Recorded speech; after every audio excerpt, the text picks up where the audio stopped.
ایک دفعہ کا ذکر ہے کہ ایک گاؤں میں رامو نام کا غریب آدمی رہتا تھا۔ وہ ایک دکان پہ کام کرتا تھا اور دکان کا مالک راجو، جو کہ بہت زیادہ لالچی اور ظالم تھا، وہ رامو سے بہت زیادہ کام لیتا اور جب پیسے دینے کی باری آتی تو اسے تھوڑے سے پیسے دے دیتا۔ آئے ہائے، آج تو کام کر کر کے تھک گیا ہوں میں، چلو اب چھٹی کا وقت ہے، گھر جا کے آرام کرتا ہوں۔ جی مالک، اب کافی وقت ہو گیا ہے، میں اب گھر چلتا ہوں، مجھے آج کے پیسے دے دیں تاکہ میں راستے سے کچھ کھانے کے لیے لے جاؤں۔ ہاں ہاں، یہ لو تمہارے پیسے، کام تو تم سے ہوتا نہیں، سارا دن ادھر ادھر گھومتے رہتے ہو۔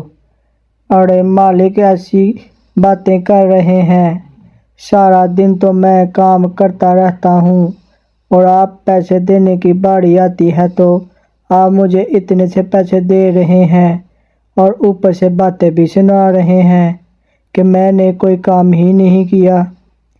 ہاں بھائی، اتنے ہی پیسے ملیں گے، اگر تمہیں کام کرنا ہے تو کرو ورنہ یہاں سے چھٹی کر جاؤ۔ رامو کے گھر میں اس کی ماں اور اس کی بیوی رہتی تھیں، جو اس کا گھر پر انتظار کر رہی تھیں کہ کب وہ کام سے کچھ کھانے کے لیے لے کر آئے۔ جیسے ہی رامو اپنے گھر آیا اور اس نے پیسے اپنی ماں کو دیے۔ یہ لو ماں، آج کے دن کے پیسے۔ ارے رامو بیٹا، یہ کیا، اتنی دیر سے آئے ہو اور صرف اتنے سے پیسے لے کر آئے ہو؟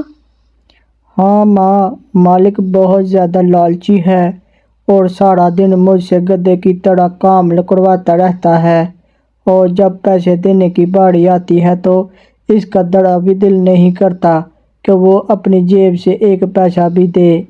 الٹا اس نے مجھے دھمکی دی ہے کہ اتنے ہی پیسے ملیں گے، اگر تمہیں کام کرنا ہے تو کرو ورنہ چھٹی کرو یہاں سے۔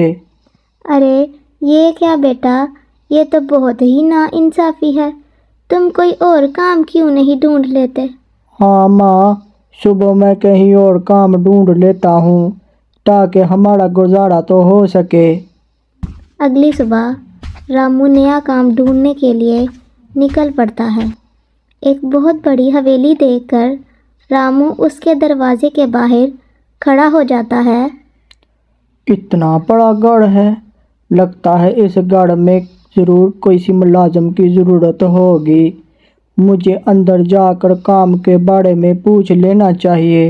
اور جیسے ہی رامو حویلی کا دروازہ کھول کر اندر جاتا ہے تو اندر اسے کوئی نظر نہیں آتا۔ ارے یہ کیا، اتنی بڑی حویلی اور یہاں کوئی نظر نہیں آ رہا، ارے کوئی ہے یہاں پر؟ آواز دینے کے بعد رامو ادھر ادھر دیکھنے لگتا ہے کہ کوئی باہر آ کر اس کی بات سنے۔ تھوڑی دیر انتظار کرنے کے بعد رامو سوچنے لگتا ہے کہ لگتا ہے ابھی حویلی کے لوگ سو رہے ہیں۔ تھوڑی دیر بعد رامو کو دروازہ کھلنے کی آواز آتی ہے۔ لگتا ہے کوئی آ رہا ہے۔ رامو پھر اونچی آواز میں کہتا ہے، ارے کوئی ہے یہاں پر؟ اندر سے ایک عورت کی آواز آتی ہے، ہاں کیا کام ہے تمہیں؟ رامو کہتا ہے، میں غریب آدمی ہوں اور مجھے کام کی بہت ضرورت ہے، اگر آپ کے پاس کوئی کام ہے تو میں کر سکتا ہوں۔ اچھا، تو تم کام کرنے کے لیے آئے ہو، ٹھیک ہے تم اندر آ جاؤ۔ جب رامو اندر جاتا ہے تو ایک دم سے دروازہ بند ہو جاتا ہے اور رامو ڈر جاتا ہے اور سامنے دیکھتا ہے کہ اس کے سامنے ایک بہت ہی خوفناک چڑیل کھڑی ہوتی ہے جسے زنجیروں سے باندھ دیا ہوتا ہے۔ رامو چڑیل کو دیکھ کر بہت زیادہ خوفزدہ ہو جاتا ہے اور چڑیل اسے پرسکون رہنے کے لیے کہتے ہیں، ارے مجھ سے ڈرو مت، میں تمہیں کچھ نہیں کہوں گی، اگر تم مجھے آزاد کر دو تو میں تمہیں بہت بڑا انعام دوں گی اور تمہیں پھر دوبارہ کبھی کام نہیں کرنے کی ضرورت پڑے گی۔ نہیں نہیں، میں ایسا نہیں کر سکتا۔ اگر میں نے تمہیں آزاد کر دیا تو تم مجھے مار دو گی۔ ارے نہیں بے وقوف، تمہیں ایسا کیوں لگتا ہے؟ میں تمہیں مار دوں گی؟ میں تو خود قید میں ہوں۔ اگر تم مجھے آزاد کر دو تو میں وعدہ کرتی ہوں کہ میں تمہیں کچھ نہیں کہوں گی اور تمہیں بہت بڑا انعام دوں گی جس سے تم امیر ہو جاؤ گے۔ رامو پہلے سوچتا ہے کہ مجھے یہاں سے چلے جانا چاہیے، یہ نہ ہو کہ یہ آزاد ہو کر مجھے مار دے، لیکن وہ انعام کے بارے میں بھی تو کہہ رہی ہے۔ ہو سکتا ہے کہ وہ بری چڑیل نہ ہو۔ ٹھیک ہے، میں تمہیں آزاد کر دیتا ہوں۔ تم مجھے اس کے بدلے میں کیا انعام دو گی؟ اگر تم مجھے آزاد کر دو تو اس حویلی کے ساتھ والے کمرے میں ایک قیمتی ہیرے اور سونے سے بھرا ہوا صندوق پڑا ہے، میں تمہیں دے دوں گی۔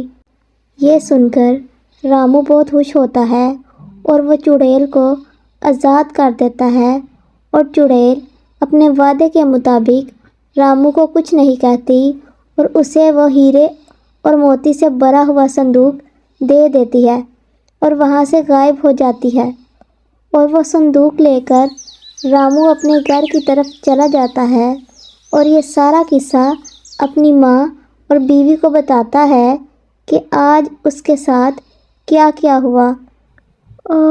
یہ تو بہت زیادہ سونا اور موتی ہیں، اس سے تو ہم بہت زیادہ امیر ہو جائیں گے۔ ہم یہاں پہ بہت بڑا گھر بنائیں گے اور ہم اس خزانے کو لوگوں کی بھلائی کے لیے بھی خرچ کریں گے۔ ہاں ماں، کیوں نہیں، ہم غریبوں کی بھی مدد کریں گے تاکہ وہ لوگ اچھی زندگی گزار سکیں۔ دوسری طرف راجو کو دکان پر سارا کام کرنا پڑتا اور وہ تھک ہار جاتا۔ ارے یہ کیا بات ہوئی، اب تو سارا کام ہی مجھے کرنا پڑتا ہے اور میں بہت تھک جاتا ہوں۔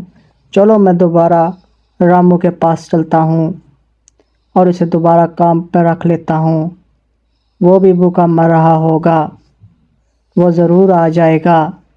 جب راجو رامو کے گھر جاتا ہے تو دیکھتا ہے وہاں پر تو بہت عالیشان مکان بنا ہوتا ہے اور رامو لوگوں کی مدد کر رہا ہوتا ہے۔ ارے یہ کیا، یہ تو بہت غریب آدمی تھا، آج اس کے پاس اتنا پیسہ کہاں سے آ گیا کہ اس نے گھر بھی بنا لیا اور وہ لوگوں کی بھی مدد کر رہا ہے۔ جناب، راجو کو اس بات کا پتہ چلتا ہے رامو نے حویلی میں ایک چڑیل کو آزاد کیا ہے جس کی وجہ سے اس نے اسے انعام دیا ہے، تو راجو بھی سوچتا ہے کہ میں بھی اس حویلی میں جاتا ہوں اور دیکھتا ہوں کہ وہاں اور بھی خزانہ ہو سکتا ہے۔ جیسے ہی راجو اس حویلی میں داخل ہوتا ہے اور سیدھا ایک کمرے میں جاتا ہے کہ ہو سکتا ہے کہ اس میں خزانہ ہو، وہاں دیکھتا ہے کہ ایک بہت ہی خوفناک چڑیل کھڑی ہے جو بہت غصے میں لگ رہی ہوتی ہے۔ راجو ڈرتے ڈرتے اس سے پوچھتا ہے، اگر تمہیں کوئی مدد چاہیے تو مجھے بتاؤ، میں تمہاری مدد کرتا ہوں تاکہ تم مجھے انعام دے سکو۔ او لالچی، یہاں سے بھاگ جاؤ، آج میں نے کھانا کھا لیا ہے ورنہ میں تمہیں کھا لیتی۔ یہ سنتے ہی راجو بہت ڈر گیا اور باہر کی طرف بھاگنے لگا۔ بھاگتے بھاگتے راجو پتھر سے ٹکرا کر زمین پر گر گیا اور اس کی ٹانگ پر چوٹ لگ گئی، اور اس طرح راجو کو اس کے کیے کی سزا بھی مل گئی۔